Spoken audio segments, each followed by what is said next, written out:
Bom, aí você chega no médico e ele te pergunta o que você está sentindo, que é o que o médico tem que perguntar, o que você está sentindo? E você fala, eu tô com muito aperto no peito, eu tô com a garganta, não consigo respirar, eu tô com muita falta de ar, eu tô com uma dor, talvez uma pontada no peito, eu tô sentindo uma nítida impressão de que eu posso morrer a qualquer momento, realmente que eu posso morrer, tô com essa impressão, meu braço está doendo, minha mão tá suando e tremendo, minha mão tá tremendo e eu tô com uma contração aqui na mão e eu não consigo, eu tô com muita dor no peito. E ele então te ouve, o médico te ouve, né? E ele fala, vamos fazer um eletro. E aí vocês fazem um eletro e o eletro tá normal. E ele entende que talvez seja uma outra situação que ele esteja enfrentando e ele te encaminha para a psiquiatria.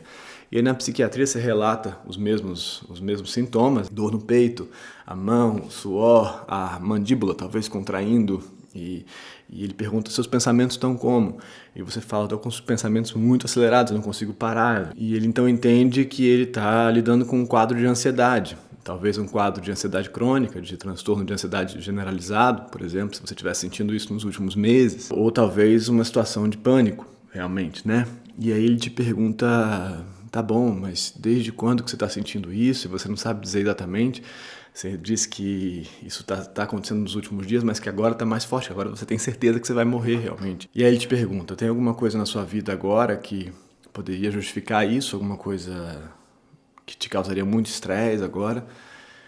E ele quer achar uma causa para aquilo, né? Um evento que tenha desencadeado esse quadro de ansiedade. Então ele fala, aconteceu alguma coisa com você nos últimos dias? Aconteceu alguma coisa? E você fala para ele simplesmente o seguinte, eu tenho muito medo que ele vá embora. Eu tenho muito medo que ele não volte mais, ou ela não volte mais. E aí a gente então entende que a gente está falando do medo do abandono, do medo de ser rejeitado, ou da neurose de abandono. O que é isso? Nesse vídeo de hoje, a gente vai tentar entender o que é isso, desse medo de ser rejeitado absolutamente fora do normal, né? Fora do que seria o razoável, neurose de abandono. O que quer dizer isso? O que é isso? O que pode causar, gerar isso em você, fazer você estar se sentindo assim? E, no final das contas, uma saída possível, uma maneira de enfrentar isso, uma maneira razoável de enfrentar isso, de processar isso, para não ser tomado e submetido a esse sofrimento de uma maneira totalmente irremediável. Então é disso que a gente vai falar hoje. Vamos lá? Preparado? Vamos lá. Vamos em frente.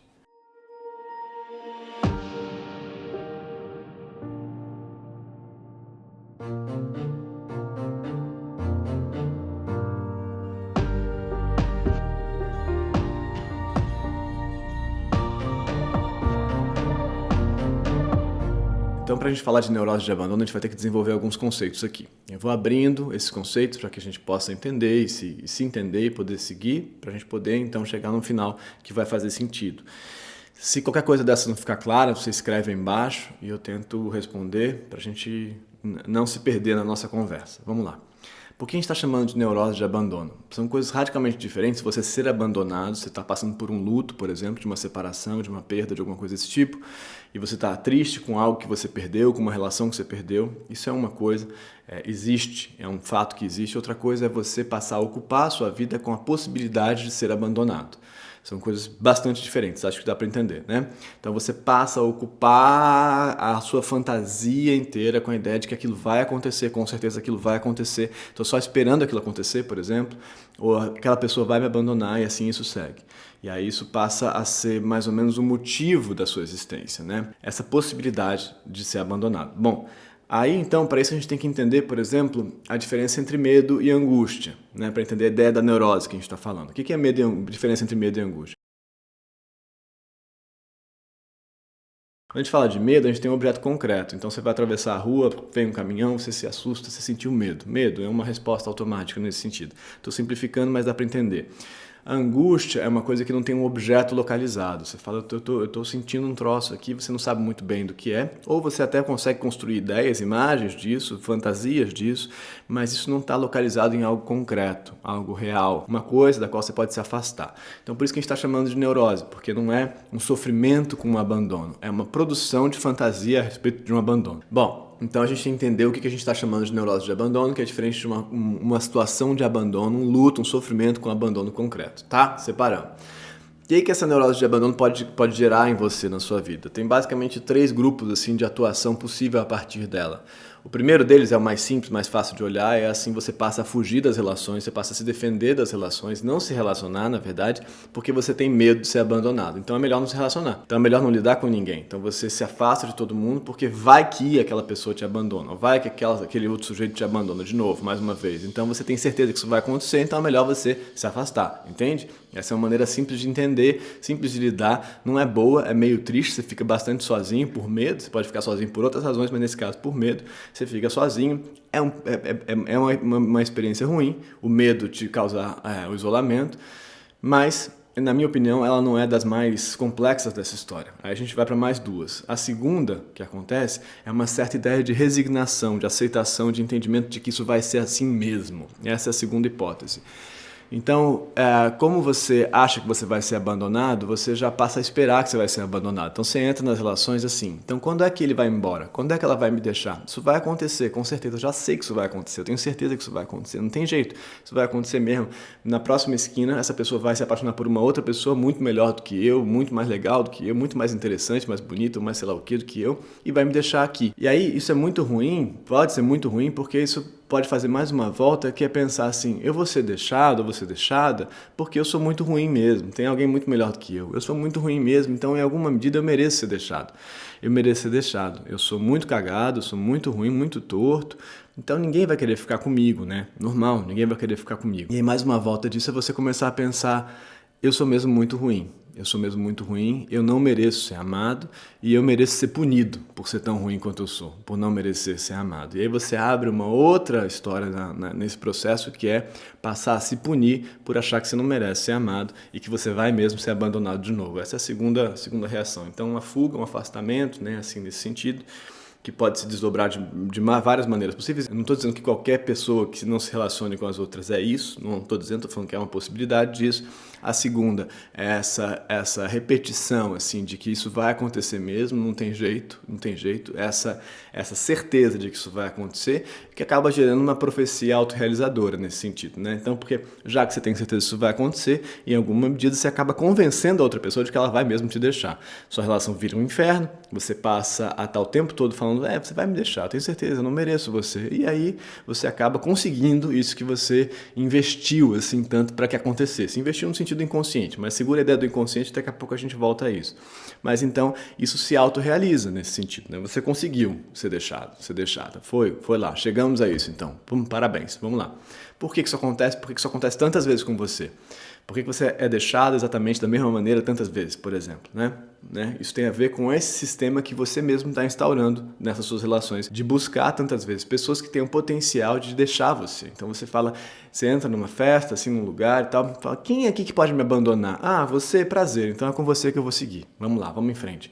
Porque aí você vai confirmar pra mim que eu sou mesmo muito cagado, que eu mereço ser abandonado, e de novo isso aconteceu, tá vendo? Isso aconteceu de novo. Bom, essa é a segunda hipótese. A terceira, que talvez seja a que gera mais problemas assim, na prática, na vida, na lida diária, essa anterior também é muito ruim, mas assim, se eu fosse apontar, cara, eu acho que o mais cagado é essa.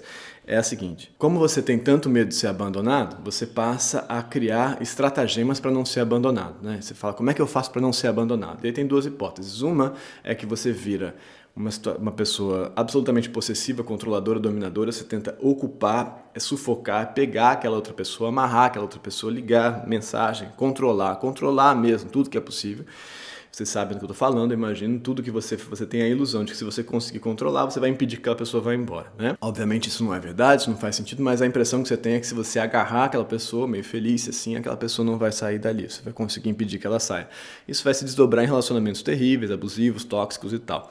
Essa é uma versão. A outra versão é que você tem certeza que aquela pessoa vai te abandonar e você acha que para ela não te abandonar, o que você pode fazer é você ser muito carinhosa, muito legal e aceitar tudo que essa pessoa fizer com você. Então essa pessoa é uma pessoa terrível, que te trata muito mal, que te diminui, que te sacaneia, que é muito cretina com você, que faz de tudo para te tratar mal e você fala, não, eu tenho que aceitar, eu tenho que ficar aqui, eu tenho que lidar com isso, porque senão ele vai embora. Isso está um pouco ligado à ideia da resignação, que a gente acabou de falar ali atrás, de aceitar que você é mesmo muito cagado, mas aqui tem uma situação ativa, assim, o que eu faço para essa pessoa não ir embora? Não é que eu aceito que ela vai embora de qualquer jeito e que isso é assim, que eu sou muito cagado, é assim, eu vou tentar ser a melhor pessoa possível para que essa pessoa não vá embora. E aí essa outra pessoa entende que é esse tipo de relação na qual ela está inserida, ou ela está mesmo buscando na neurose dela esse tipo de relação, e aí vocês inauguram uma dinâmica também tóxica pra caramba, que é dessa pessoa passar a te arrebentar para ver até onde você vai, basicamente. Não é uma pessoa sádica, tantas vezes, que vai te arrebentar para ver até onde você aguenta para ficar com ele, porque ele entende que você não tem condição de ficar sozinha, porque você acha mesmo que você vai morrer se você estiver sozinha. É disso que a gente está falando, né? Essa impressão clara que a gente falou no começo de que você vai morrer. Se eu ficar sem essa pessoa, eu vou morrer. Por quê? De onde que vem isso? Então a gente tem essas 3 hipóteses básicas de atuação disso. Tem mais algumas que a gente poderia pensar, mas essas são 3 básicas, acho que dá para se identificar com muitos campos desses funcionamentos e pensar. Então a gente tem que se perguntar por que eu tenho essa impressão de que eu vou morrer sem essa outra pessoa, né?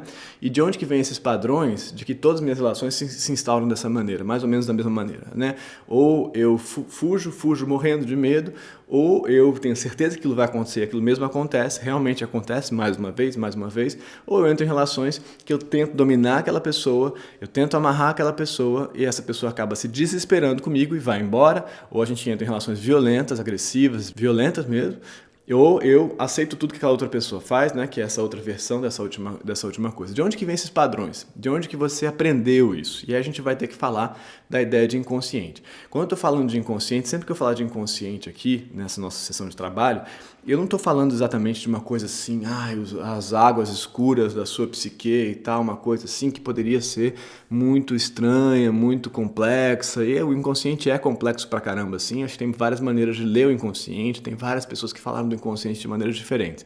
Eu vou falar aqui, em geral, do inconsciente de uma maneira muito, muito simples. É uma memória, um aprendizado que você fez e que virou memória, uma coisa que você aprendeu e virou memória e você internalizou de um jeito automático. E aí você passa a não lembrar mais desse aprendizado. Então é isso, é um aprendizado que ficou inconsciente. Como? Como assim um aprendizado que ficou inconsciente? O que você quer dizer com isso? Estou entendendo nada, vou explicar. Então, você está aí sentado agora na cama, no quarto, sei lá onde você está, e aí você pensa, cara, eu queria pegar um copo d'água. E aí você se levanta, anda até a geladeira, pega um copo d'água, enche garrafa d'água, enche o copo d'água, bebe. Nesse processo, você teve que pensar, né, em algumas coisas. Será que eu quero uma água gelada e tal? Algumas coisas você pensou concretamente. Você pensou, aquela garrafa, ou tomo água, ou tomo cerveja, ou tomo vinho, tomo café, o que eu tomo?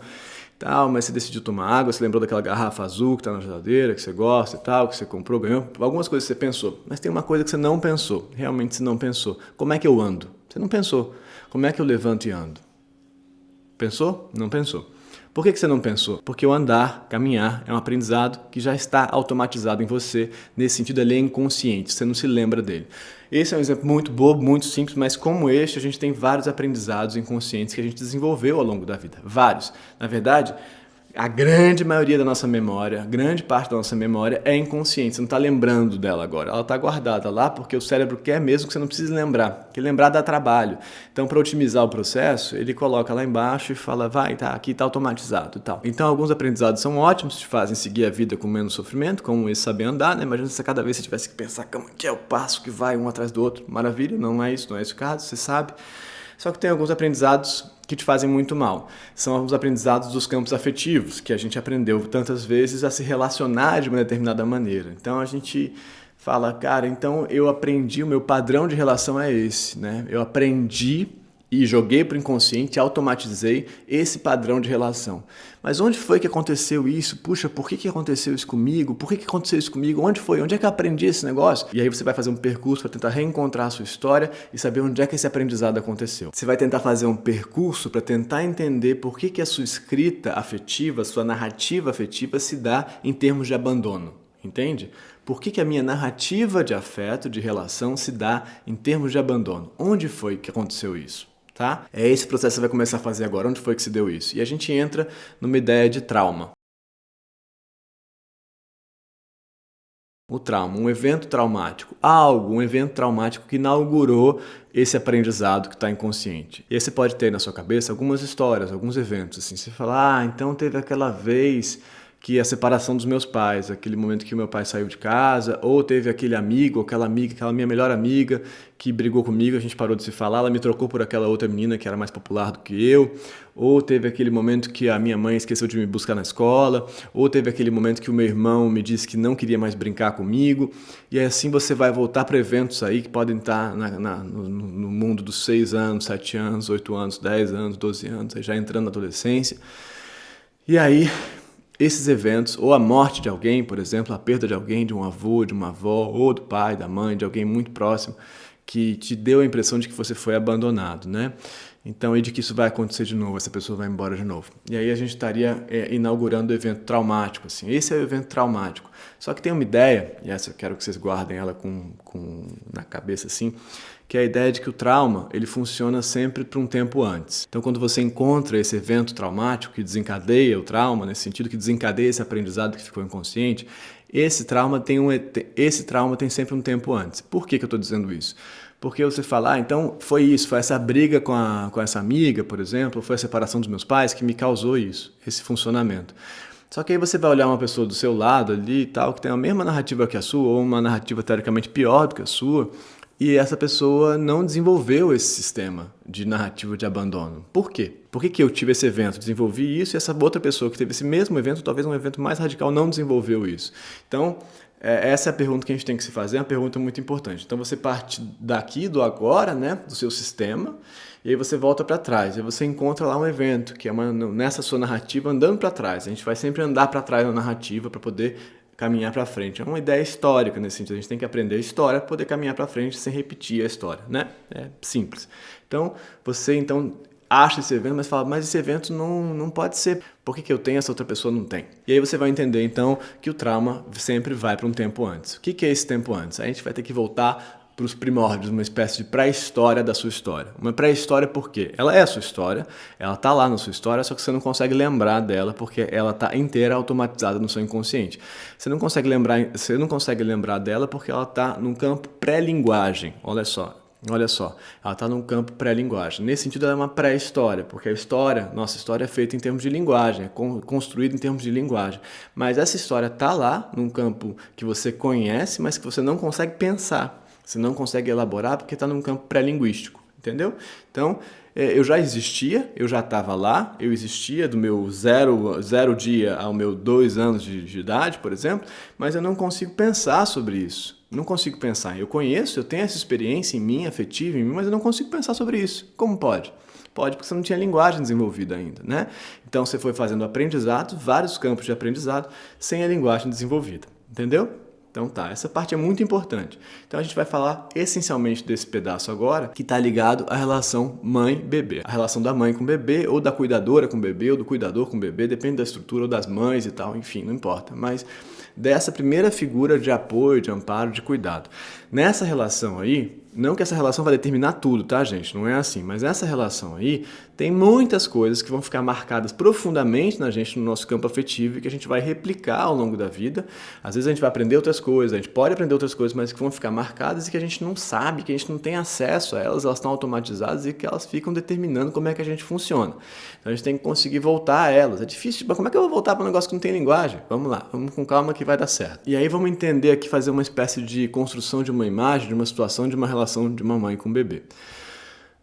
O bebê tá lá com a mãe, o bebê tá bem com a mãe e tal. Na hora que a mãe sai e deixa esse bebê, tira o peito, assim, por exemplo, o bebê tá mamando, tá acolhido, tá sentindo ali que vai ficar tudo bem, e essa mãe sai. Nessa hora que a mãe sai, esse bebê entende essa separação, e agora atenção, porque agora tem a chave do nosso problema, talvez. Essa separação desse bebê em relação à mãe dele vai ser lida por ele concretamente como um índice de morte, uma ameaça de morte. Se ele perder a mãe, ele morre. Se ele perder a mãe, ele morre. Então isso não é simplesmente angústia, tem um objeto concreto, tem uma ameaça concreta.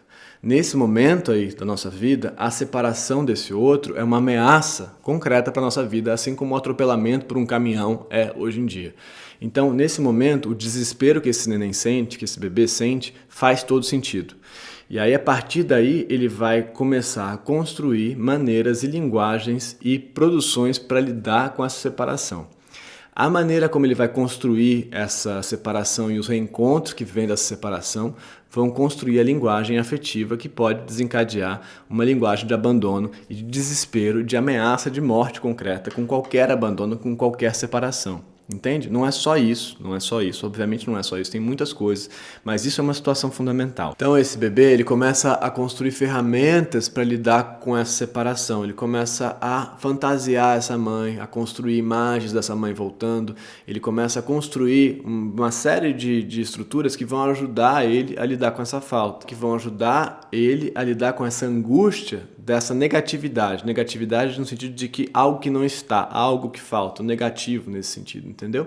Então ele vai construindo isso aos poucos, isso vai fundando a nossa subjetividade, nossa maneira de estar no mundo. Então a gente pode construir isso de jeitos mais saudáveis ou menos saudáveis. Por que mais saudáveis ou menos saudáveis? Porque a gente pode construir boas ferramentas que fazem a gente entender a falta, perceber a falta e entender que a gente não vai morrer por conta dessa falta, porque a mãe vai voltar, ela em algum momento vai voltar, então a falta não está de fato conectada à morte, é só uma impressão de morte naquele momento que vai se desenvolvendo numa possibilidade de retorno, ou a gente pode não desenvolver essa ferramenta e achar que realmente essa falta, a cada vez que ela acontece, vai gerar uma ameaça concreta e esse desamparo vai gerar a nossa morte, entendeu? Então a gente pode caminhar para um lado ou para o outro, com muitos lugares no meio desse caminho, mas a ideia é que esse desamparo estava sinalizando a morte, a gente vai construindo caminhos para entender que esse desamparo pode ter um retorno, pode ter uma outra situação que vai acontecer a partir daí. Mas o fato é que lá atrás, na sua pré-história narrativa, nessa pré-história, porque é pré-linguagem, a separação estava de fato conectada a uma ameaça de morte. E aí o que acontece é que se você não desenvolveu bem as ferramentas para lidar com essa falta, com essa ausência que se deu, quando no tempo posterior aquela sua amiga se separa de você na escola, aquilo te dá notícia daquilo que você já tinha construído lá como estrutura afetiva de funcionamento e você de novo passa a achar que você vai morrer. A sensação física é a mesma, é idêntica, a do bebê desesperado quando foi separado da mãe, por conta da sua amiga. Você já não vai mais morrer, você tem 7 anos, você não vai morrer porque aquela sua amiga foi embora ou porque os seus pais se separaram, você não vai morrer, mas você tem a impressão que vai, porque esse acontecimento simbólico, linguístico, esse acontecimento relacional te traz de volta aquela sensação pré-linguística, que é uma sensação de corpo mesmo. Seu corpo entra no estado de ameaça, no estado de defesa. É isso que a gente está passando. Nesse sentido, pânico é um estado de defesa, né? Só que não faz mais sentido, não tem mais porquê. Você não está sendo ameaçado, a sua vida não está ameaçada. Mas o que acontece em você é um retorno àquela maneira de sentir, que já tinha sido construído lá atrás, entendeu? Então aqui esses eventos ao longo da vida, daqui para diante, vão fazendo retornar a mesma sensação, mesmo que a morte não esteja lá, mas parece para você que ela tá, entendeu? Então é como se você tivesse condenado para o resto da sua vida, a cada abandono que você enfrenta, a retornar para aquela ameaça concreta da sua existência ameaçada, entendeu? É como se fosse isso. E aí você passa a se preparar, você entende que qualquer relação afetiva vai retornar para lá. Qualquer relação afetiva, qualquer encontro vai replicar aquele modelo de funcionamento. Você está falando isso, mas então eu estou condenado mesmo, não tem jeito. Então o que eu vivi com a minha mãe, que eu não tinha nem controle, aquela minha mãe canalha, ou sei lá, quem cuidou de mim, condenou a minha vida para o resto da vida. Não, claro que não. Estou falando de uma experiência inicial que tem muitos desdobramentos em termos de escolha e de possibilidade de liberdade. É claro que sim. Mas isso é fundamental. A gente tem que dizer que é fundamental até para que a gente consiga lidar com isso de alguma maneira. Mas então como lidar? Como é que eu saio disso? Como é que eu faço para sair disso? E aí, vamos lá, a resposta fundamental da história. Até a luz chegou aqui agora pra gente tentar encontrar a resposta. Estamos condenados, é uma ferramenta que se construiu lá, uma coisa que eu nem lembro, e aí, não tem saída? Tem saída sim, não é tão complexa assim a saída. A saída pra mim, vamos dividir ela aqui em três etapas também. A primeira etapa é sentir a dor, a segunda é perceber a dor, a terceira é elaborar a dor.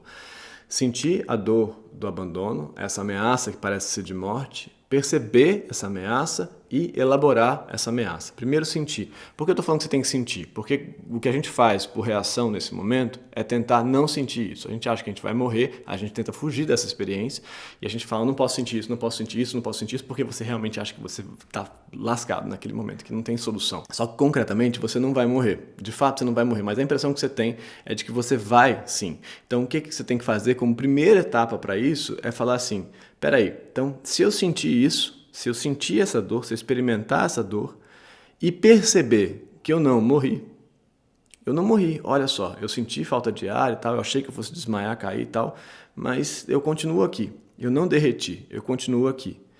E aí, você entende que essa dor não te mata, concretamente. Não como aquele bebezinho que podia realmente ser morto pela ausência da mãe. Você não é mais aquele bebê. Não é mais, você não está mais lá. Mas para isso você precisa conseguir sentir essa dor e entender que ela não vai te matar. Você precisa ter essa coragem de sentir essa dor e entender que ela não vai te matar. E aí, sentindo essa dor, você passa para o segundo momento, que é conseguir perceber essa dor e olhar para essa dor. Olhar para ela. Então, se eu sinto essa dor, eu não sou essa dor. Eu não sou essa dor. Eu não sou essa dor. Eu não sou totalmente isso. Eu consigo olhar para isso, perceber isso, entender o que acontece com isso, de onde ela vem, como é que ela se instaura no meu corpo, que partes que ela toma, por quê, o que inaugura ela. Você olha para a dor, você se relaciona com ela, você não está totalmente identificado com ela. Ela não te mata, ela concretamente não vai te matar, só que você tem que entender isso na prática. Você tem que construir um novo aprendizado para você a partir daí. Então, caramba, ela não me mata. Olha, então dói muito, é desesperador, mas ela não vai me matar. E aí você passa a olhar para ela, perceber essa dor, segunda etapa desse troço, e a dialogar com ela, né? A dialogar com ela, que dor é essa, como é que ela acontece, o que inaugura ela, o que faz ela vir. E aí a gente entra num terceiro momento, que é a elaboração dessa dor, né? Então, se eu consigo perceber a dor, eu consigo também perceber que imagens que estão conectadas a ela, que cenas que estão conectadas a ela, que discursos que estão conectados a ela, que pessoas que estão conectadas a ela, que situações estão conectadas a ela. E aí, essas situações, essas imagens, esses discursos simbólicos dentro da linguagem vão dando notícia pra gente aos poucos dessas histórias de antes. Então, primeiro desse trauma, né, dessas situações que vieram antes, e depois dessa sua tal pré-história, a qual você não tem acesso. E talvez você nunca tenha acesso de fato, no sentido objetivo. Eu descobri que a minha mãe me deixou naquele carrinho aquela vez. Não é sobre isso. A gente está falando da impressão que esse bebê tinha da relação com a mãe. A gente não está falando que a mãe fez isso. A gente está falando de uma impressão relacional, de uma situação de troca, de tempo, ritmo, de relação. A gente não está falando que essa mãe foi terrível. A gente está falando que a impressão subjetiva dessa criancinha foi de que a mãe atuou assim. Então, é relacional sempre. Então, você não vai chegar lá, mas o que você pode fazer, voltando para trás, olhando e elaborando essa dor quando ela acontece, é construir a sua pré-história, construir ela em termos que você consiga compreender, fazer uma construção da sua narrativa, desse seu mito de origem. É você que pode construir isso de uma maneira que você possa conseguir compreender o seu mito de origem, para que quando essa dor aconteça de novo na frente, você tenha melhores ferramentas para olhar para ela e para enfrentá-la nesse sentido. Enfrentá-la, mais coragem, né? Mas não é enfrentá-la, eu tenho que acabar com ela, fazer ela desaparecer. Não, enfrentá-la é dialogar com ela. O enfrentamento dessa dor é um diálogo com ela. Mas para isso você precisa construir esse seu mito de origem lá para trás. É uma construção concreta que você pode fazer. Então são 3 etapas que a gente está colocando aí. Sentir isso, entender que você não morre, perceber ela como separada de você, onde que ela acontece e por quê, e quando você começa a perceber como é que ela acontece, onde que ela acontece, como que ela acontece, o que inaugura ela, você passa a conseguir construir essa sua história de antes. E aos poucos, quanto mais você vai construindo essa história, menos essa história é um bicho-papão, uma coisa que vem de um desconhecido, uma coisa que você não sabe o que é, e mais você está dando forma e nome para essas coisas. À medida que você vai dando nome, isso fica um pouco menos ameaçador. Você vai, estamos nomeando aqui, então isso vem daqui, eu chamo assim, acontece assim. É uma construção da sua subjetividade, da sua existência, que você mesmo vai fazer. Não tem outra pessoa para fazer. Você pode ter ajuda terapêutica e tal. Você pode ter ajuda, é óbvio, para fazer esse caminho. É melhor quando tem alguém segurando sua mão, para você se sentir menos abandonado, mas você vai construir essa sua história, entendeu? Então era isso. Basicamente é isso. O que é isso que a gente está chamando de neurose de abandono? De onde que ela vem, quais são as possíveis causas para isso, como é que ela se apresenta na nossa vida, quais são as causas para isso e como possivelmente lidar com isso de uma maneira mais ou menos razoável, com um pouco menos de sofrimento e com mais entendimento da gente mesmo. Era isso, curte esse vídeo, é importante para o YouTube, curte, se inscreve no canal se você não está inscrito, né? Se inscreve no canal para participar desse diálogo, manda perguntas aí para mim aí por baixo, que você não entendeu qualquer coisa, e compartilha esse vídeo com alguém, se você acha que ele pode servir para alguém, que ele pode ser útil para alguém. Aí embaixo estou deixando também o curso da autoescrita, que é o meu campo de trabalho, você pode ir lá e a gente trabalha junto e eu tento te ajudar a reconstruir essa história, para que ela fique menos ameaçadora para você e para que você fique mais apropriado da sua própria história. Essa é a chave, talvez, se apropriar da sua própria história, né? Se apropriar da sua própria história, porque senão ela é de quem, afinal? Então tá, muito obrigado, quarta-feira que vem a gente volta e para mais uma sessão de trabalho aqui, tá bom? Boa semana, gente. Tchau, obrigado.